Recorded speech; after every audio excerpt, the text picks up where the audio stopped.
Et bonjour à toutes et bonjour à tous. J'espère que vous êtes bien installés devant votre feu de cheminée et bienvenue d'abord ici dans notre local de répétition, notre local même d'enregistrement puisque les musiciens qui sont derrière moi sont en train d'enregistrer un disque. Un disque d'une musique que vous connaissez peut-être et d'une histoire que vous connaissez sans doute. Cette histoire, c'est celle de Casse-Noisette. Ce qui est très intéressant, c'est qu'elle a été aussi mise en musique par un compositeur. Un compositeur, c'est celui qui invente des notes de musique et celui-ci, il s'appelle Piotr Tchaïkovski. Cette histoire débute le soir de Noël, le 24 décembre, plus précisément dans la ville de Nuremberg, où deux enfants, Fritz et Clara, n'ont qu'une hâte, c'est d'ouvrir leur cadeau. Mais aujourd'hui, ce qu'on va vous proposer, c'est d'aller voir derrière cette histoire, de voir même derrière les notes. Comment est-ce qu'on peut exprimer le caractère d'un enfant ou le caractère d'un adulte aussi, juste avec des notes. Venez avec moi, on va aller voir les musiciens, les déranger un peu, mais le but, ça va être d'essayer de vous faire lire entre les lignes cette histoire. Venez.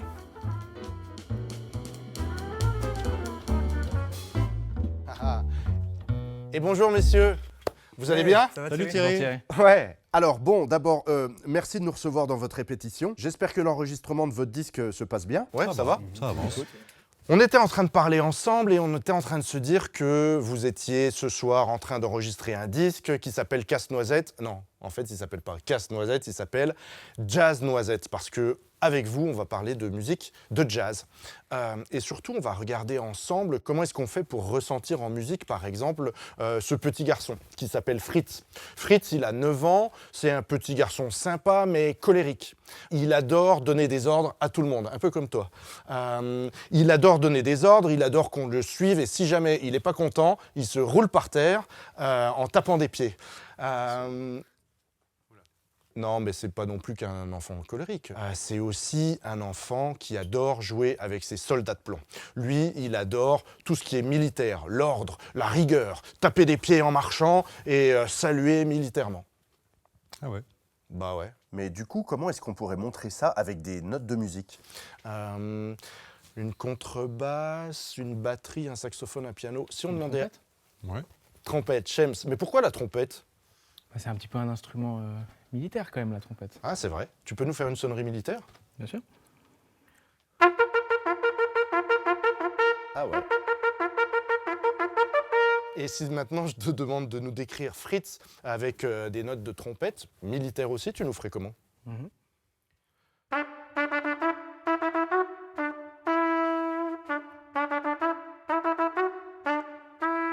Merci beaucoup. C'est vrai qu'on a l'impression que tu es en train de marcher militairement. Super. Toi, tu seras donc Fritz. Ça marche. Un instrument mélodique, un autre instrument mélodique, le saxophone. Léon, tu acceptes d'être Clara pour cet enregistrement. Clara, elle est plus petite que son frère, elle a 7 ans, c'est tout le contraire. Elle est plutôt douce, gentille, attentionnée avec tout le monde. Légère, quoi. Ouais, un peu comme toi. Oui, oui. Et par contre, puisqu'on est le soir de Noël, je ne sais pas comment t'étais toi quand t'étais le soir de Noël. Impatient, ouais. Impatient. Elle a qu'une hâte, c'est d'ouvrir ses cadeaux. Est-ce qu'en musique, tu pourrais nous montrer ce caractère doux, délicat et en même temps impatient ? Je vais essayer.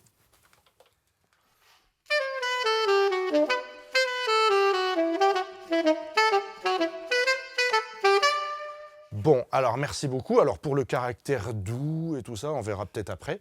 Par contre, moi je ressens effectivement cette impatience avec ces notes qui sont resserrées comme ça, Ouais, c'est ça ça ? galope, ouais. Ça galope, exactement.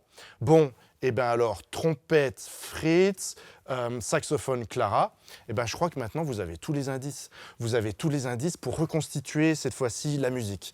Comment vous allez faire ? Juste ouvrir vos oreilles et essayer de ressentir un premier caractère plutôt décidé et ensuite un second caractère plutôt léger et rebondissant. Et le reste, c'est les musiciens qui vont se charger de nous faire ressentir ces impressions. Messieurs, à vous la parole. 1, 2, 3...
Et merci beaucoup.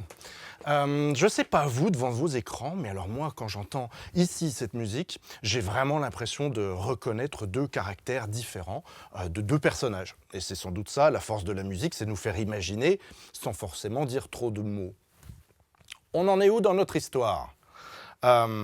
Fritz, Clara sont juste hyper impatients d'ouvrir leur cadeau. C'est le soir du 24 décembre, ça, vous le savez. Ce que vous ne savez peut-être pas, c'est que, comme deux frères, deux sœurs, un frère, une sœur, peu importe, ils commencent à se chamailler.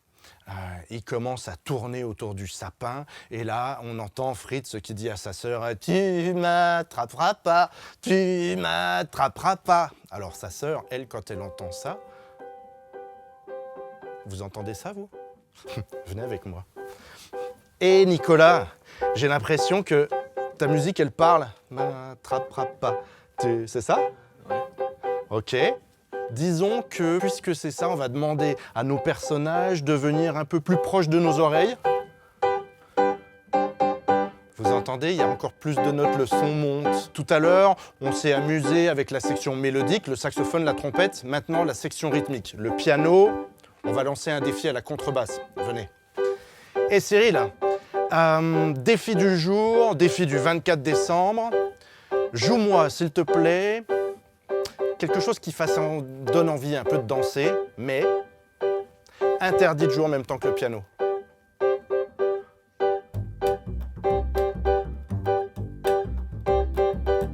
Ok, défi relevé. Vous l'entendez? Les deux. Ouais, mais alors attendez, tous les deux. Imaginons que nos personnages se courent de plus en plus vite après. Alors, la musique s'accélérerait. Ok. Vous entendez ce tempo qui avance? Il nous manque un seul instrument pour la section rythmique. C'est évidemment la batterie d'Axel. Et Axel, lui, il va venir nous faire du rythme, évidemment, mais nous donner du relief. Axel, s'il te plaît, relief.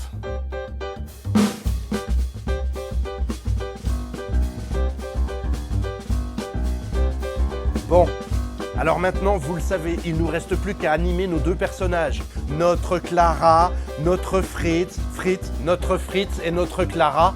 Écoutez-les, je suis sûr qu'on est capable maintenant de les entendre se courir après.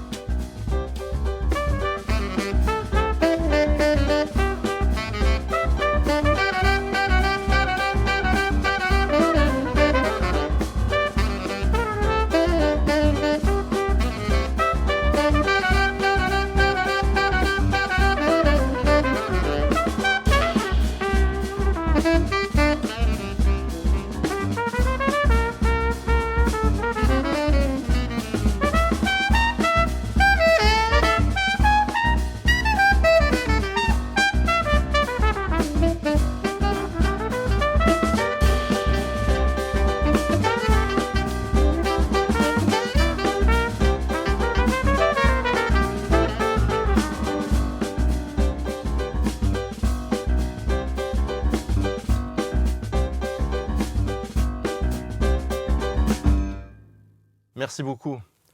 Cette fois-ci, dans notre Jazz Noisette, il est temps d'accueillir un troisième personnage. C'est l'oncle et le parrain des enfants, Drosselmeyer. Qu'est-ce que nous dit le livre à propos de Drosselmeyer?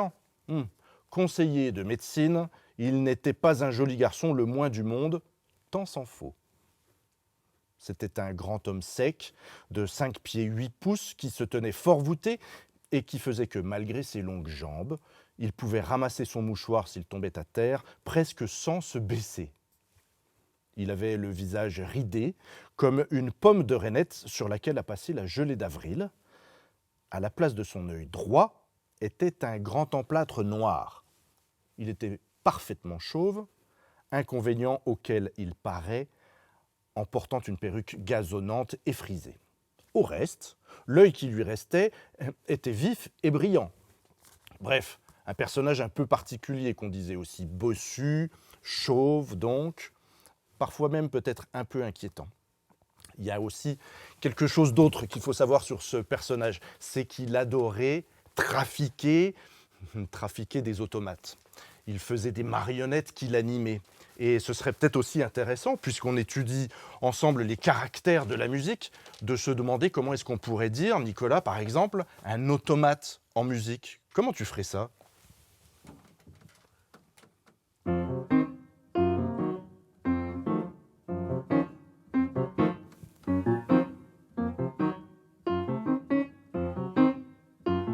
Ah, je comprends, d'accord. Pour toi, le caractère aussi automate, c'est ces musiques répétées, ces notes qui se répètent, Exactement. qui tournent en rond. Ok, merci beaucoup. Mais tu sais, alors bon, le piano, c'est un bel instrument, ça c'est sûr, mais peut-être qu'on pourrait aussi demander aux instruments, pour avoir ce côté mécanique, de jouer sur des bruits. Oui, et si les bruits, on en faisait des musiques, si on se servait de bruit pour créer des ambiances, créer des couleurs de la musique, vous seriez pour une trompette, un saxophone qu'on pourrait peut-être utiliser différemment? Mhm.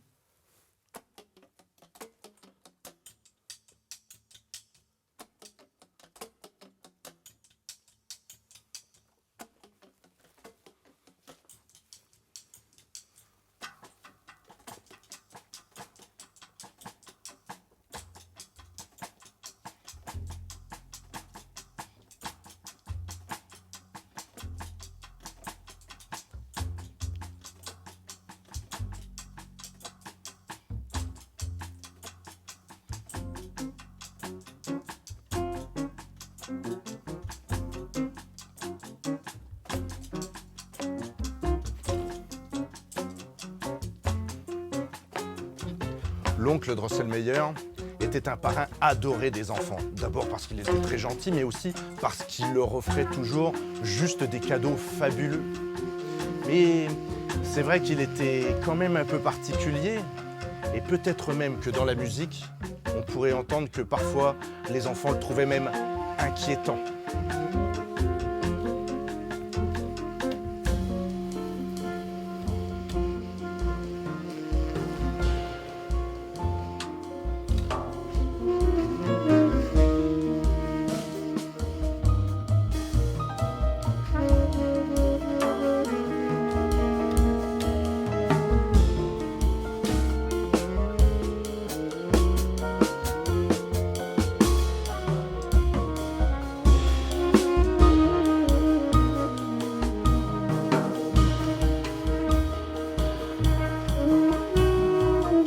Encore un caractère de plus dans la musique qu'on entend depuis tout à l'heure. Si on revient à l'histoire, il est temps d'entendre que c'est le moment d'offrir les cadeaux. Et donc le parrain Drosselmeyer, c'est le moment aussi pour lui d'offrir un de ses cadeaux.